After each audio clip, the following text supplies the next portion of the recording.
अध्यक्षता कर रहे सभा अध्यक्ष महोदय, संचालक महोदय, अखिल भारतीय श्रोत्रिय ब्राह्मण महासंघ परिवार के तमाम पदाधिकारीगण, तमाम सदस्यगण,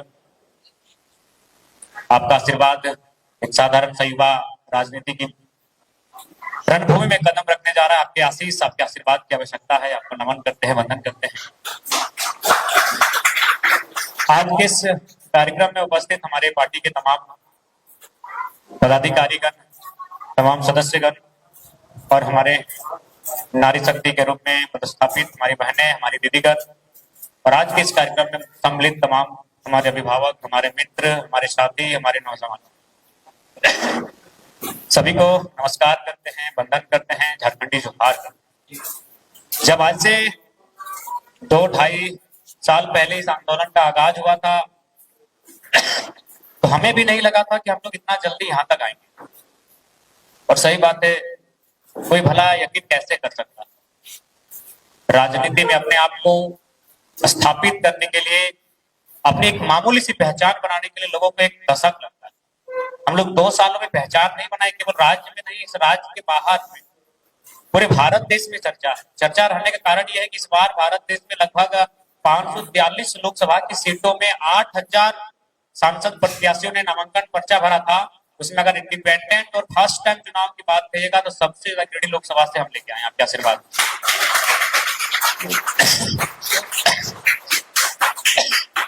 तो नो डाउट ये आपके आशीर्वाद से संभव हो पाया है। और चूंकि आज हम धन्यवाद देते हैं श्रोत्रिय ब्राह्मण महासंघ के तमाम पदाधिकारियों का, सुभाष दा ने उनकी मध्यस्थता करते हुए आज इस कार्यक्रम की अगुवाई में जितने भी हमारे अभिभावक, हमारे गार्जियन स्वरूप लोग शामिल हुए हैं, उनको आभार प्रकट करते हैं। क्योंकि कहीं ना कहीं बेशक समाज सबका अपना होता है, लेकिन हम लोग एक दूसरे से कहीं ना कहीं जुड़े होते हैं। जिस प्रकार ये शरीर है, आंखें देखने का काम करती है तो हाथ कार्य करते हैं, दांत उसको चबाने का काम करती है, तो जीवा उसको स्वाद लेने का काम करती है, यानी पूरा शरीर अपने तमाम अंगों से मिलकर पूर्ण होता है। उसी प्रकार हम इस भारत देश में चाहे विश्व की बात करें, वसुधैव कुटुंबकम को चरितार्थ करने वाले लोग हैं। हम सब लोग मिलके जब आपस में जुड़ते हैं तभी हम लोग कार्य ठीक से कर पाते हैं। तो सबका समाज अलग हो सकता है, लेकिन हमारा उद्देश्य मानवता है। हमारा उद्देश्य आज सबका सहयोग है, परस्पर सहयोग है, ये हमारा उद्देश्य। और जहां तक हमारे राजनीतिक दल का सवाल है, झारखंड लोकतांत्रिक क्रांतिकारी मोर्चा, जिनका रजिस्ट्रेशन नंबर भी अलॉटमेंट हो चुका है, हम लोगों ने शुरू से कहा है कि हमारे राजनीतिक दल में हर एक वर्ग की भागीदारी होगी और सभी को प्रतिनिधित्व करने का अवसर दिया जाएगा। इसमें कहीं कोई किंतु परंतु नहीं रहेगा। आज कभी कभी हम लोग भी आकलन करते हैं कि आखिर क्या कारण है कि इतनी जल्दी हम लोग यहाँ तक आए। इसका कारण आज बहुत अपनी पीड़ा को हमारे अभिभावकों ने बखान किया कि किस प्रकार प्रखंड कार्यालय में, थाना में, जिला कार्यालय में एक आम व्यक्ति के साथ व्यवहार किया जाता है। वही व्यवहार का प्रतिकार हम लोग लेके आए। नहीं तो आसान नहीं था कि 2 वर्षों में हम लोग यहाँ तक आ जाए। तो आपके अंदर की जो पीड़ा है, उसी पीड़ा का प्रतिकार बन के हम आए हैं। आज क्योंकि ये तो गिरिडीह का क्षेत्र है, ये उत्तरी छोटानागपुर है, दक्षिणी छोटानागपुर का सिमडेगा क्षेत्र था, वहां ना हम लोग प्रत्याशी दिए थे और ना ही हमें लगता है कि वहां हमारा जनाधार है। लेकिन प्रखंड कार्यालय से एक सूचना मिली, कोई लड़का गया था काम के लिए और वीडियो साहब ने उनका काम को करने में थोड़ा सा आनाकानी कही, तब उन्होंने बड़ी अच्छा कहा कि राउर मंड के जरा में वहां तो बुझावे बात कर। उससे हम कभी मिले नहीं ना, वो हमको जानता है। हो सकता है शायद हमको कभी भविष्य में वोट भी ना करे, क्योंकि वो अलग दुनिया है, लेकिन फिर हम लोग प्रयास करेंगे। लेकिन उसके अंदर जो समय बात आई कि राउर मंड के है बुझावे पार तो तोहनी को है सबक सिखावे पार हो, जब मंचवा से चढ़ के बोलो ना अरे वीडियो चोरा वीडियो, तो बड़ा अच्छा लगा। ऐसे थोड़ी सबक होना चाहिए। तो इसका मतलब है कि हम लोग एक आम पीड़ित व्यक्ति जो आज इस व्यवस्था से ठोकरे खा रहे हैं, जो इस व्यवस्था से लाचार होके त्रस्त हुए, तो हमारा हमें वोट करे या ना करे, लेकिन हमें मानते हैं कि हमें वहां से सूचना आया कि एक लड़का ब्लॉक गया हुआ था, इस तरह की बातें सामने आई। तो कहीं ना कहीं आज जो व्यवस्था हमारी इस राज्य की है, उस व्यवस्था पे अगर हमारे राजनेता काम करते, हमारे राजनेता अगर बात करते, तो आज हमें यहाँ आने की आवश्यकता नहीं। हम लोग पढ़ने लिखने वाले सभी छात्र हैं, जितने भी हमारे केंद्र पदाधिकारी, आप ध्यान से देखिए सब जो बैठे हैं, चाहे राजेश जी रहे, नागेंद्र चंद्रवंशी जी रहे, धीरज झा जी रहे, चाहे हमारे रोहित दास रहे, यमुना मंडल रहे, चाहे पांडे जी रहे, सभी एक हम लोग हम उम्र के हैं। यानी ये उम्र था अपने परिवार को संवारने का, अपने आप को संवारने का और अपने राज्य के बारे में सोचने का, आगे बढ़ने का। लेकिन आज हम लोग राजनीति में आने का कारण यही है कि उन्होंने हमें अवसर दिया। आज 23-24 वर्षों के झारखंड में जो दशा यहाँ के राज्यवासियों के साथ होनी चाहिए थी, आज कहीं ना कहीं उसके विपरीत हमने इस राज्य को पाया। चाहे हमारे शिक्षा के स्तर को देखा जाए, स्वास्थ्य के स्तर को देखा जाए या हमारे रोजगार के स्तर को देखा जाए, लगातार कहीं ना कहीं सरकार की उदासीनता के कारण, यहाँ के पॉलिटिकल पर्सन, यहाँ के ब्यूरोक्रेट्स की उदासीनता के कारण आज हमारे लोग लगातार हाशिए में जाते हैं। आज गिरिडीह की अगर बात करें तो गिरिडीह में कई फैक्ट्रियां हैं, हमें लगता है सैकड़ों की तादाद में, शायद हजारों की तादाद में छोटी छोटी होंगी, लेकिन ये काम करने वाले लोग वहां जो जीएम बन के आते हैं, एचआर बन के आते हैं, सुपरवाइजर बन के आते हैं, या फिर आउटसोर्सिंग के माध्यम से आते हैं, या फिर उसको टेंडर भर के आते हैं, वे लोग कहाँ? अगर यही दशा चलता रहेगा और हमारे रोजी रोजगार में भी लोग दखल देते रहेंगे तो हमें नहीं लगता कि इस राज्य को बनना चाहिए था। इस राज्य का होना या ना होना तो कोई बात ही नहीं रह जाता। इसलिए आज हमें लगता है कि एक बार हमें एक नए सिरे से प्रयास करना चाहिए। झारखंड के जो आवाम है, उनकी जो पीड़ा है, उनकी जो सोच है, उन्हें हमें पूरा करने के लिए इस झारखंड राज्य का जो उद्देश्य है, आज भी हम कहीं भी जाते हैं तो हम पहला सवाल यही करते हैं कि झारखंड राज्य अगर बनने का उद्देश्य पूरा हो चुका है तो आपको हमें वोट ना करें। अगर बनने का उद्देश्य पूरा हो चुका है तो हम लोग क्यों चुनाव लड़ेंगे? झारखंड राज्य किन उद्देश्यों के साथ बना? केवल 81 विधायक बनने का उद्देश्य तो नहीं था, 14 सांसद बनाना तो हमारा उद्देश्य नहीं था, प्रत्येक 5 साल में एक बार सरकार बनाना, कभी झारखंड मुक्ति मोर्चा तो कभी बीजेपी आरजेडी और कांग्रेस की सरकार बनाना तो हमारा उद्देश्य नहीं था।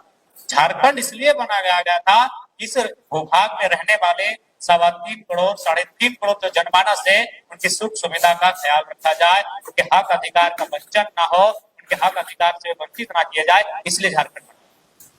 लेकिन आज अब चले जाए, अब राजभवन में जाएंगे तो लोग धरने पर बैठे हैं, मुख्यमंत्री के आवास में चले जाते हैं लोग तो लोग धरने पे बैठे हैं, आप अगर जिला कार्यालय में चले जाएंगे, कलेक्ट्रेट, वहां भी लोग धरने पर बैठे हैं, प्रखंड कार्यालय में लोग धरने पर बैठे हैं। तो भाई अगर सभी लोग धरने पर ही बैठे तो झारखंड बना किन के लिए झारखंड बना था? 81 विधायक बनाने के लिए हमने झारखंड राज्य नहीं बनाया। इसलिए आज हम युवा हैं और हमारा कर्तव्य बनता है ये राज्य, क्योंकि राज्य की बात करें या देश की बात करें, युवा के कंधे पर उस राज्य की बागडोर को लोग देखते हैं, तो हमारा कर्तव्य बनता है कि हमें अगुवाई करते हुए इस राज्य की बागडोर को अपने हाथों में लेने की चेष्टा करनी चाहिए और जो समस्याएं हैं उन समस्याओं का निराकरण करना चाहिए। देखिए, मैं ज्यादा नहीं कहूंगा, लेकिन इतना ही कहेंगे कि समस्याओं का समाधान करना कोई बड़ा विषय नहीं। मैं इसलिए कहता हूं कि समस्याएं कहाँ, मान के चलिए समस्याएं जो हमारी हैं, हमारे अभिभावक ने बताया कि जमीन को लेकर हमारी रसीद नहीं काटी जाती है, जो गैर मंजूर जमीन है वो लैंड बैंक में तब्दील हो जाता है। इन समस्याएं सरकार की सोच में। मैं आपको एक उदाहरण दूंगा, चंद्रपुरा में एक प्लांट आया हुआ था, वहां 21 लड़कों पर केस हुआ और केस करने के बाद खुद मैनेजर ने कहा कि ये काम कीजिए, केस तो करते हैं ठीक है, लेकिन कागज को आगे मत बढ़ाइए। 4 तारीख को वोट का रिजल्ट आने वाला है, अगर जन्म मात्र एमपी बन जाते हैं तो केस को बैक कर लीजिएगा, नहीं तो बड़ा डेल लड़का है बड़वाल कर। यानी व्यवस्था में डर है, अगर ईमानदार लोग आएंगे तो व्यवस्था में डर है। और फाइनली वही हुआ, केस 5 तारीख को रजिस्टर्ड, केस 1 तारीख को ही बन चुका था लेकिन रजिस्टर होता है 5 तारीख। वे वेट करते हैं कि 4 तारीख को रिजल्ट क्या आता है। यानी जो लोग व्यवस्था में, जो मैनेजर एक बहुत बड़ा पदाधिकारी होता है, लेकिन उसको भी डर है कि भाई हम लोग रैत के साथ गलत किए, और हमेशा गलत होता ही आया है।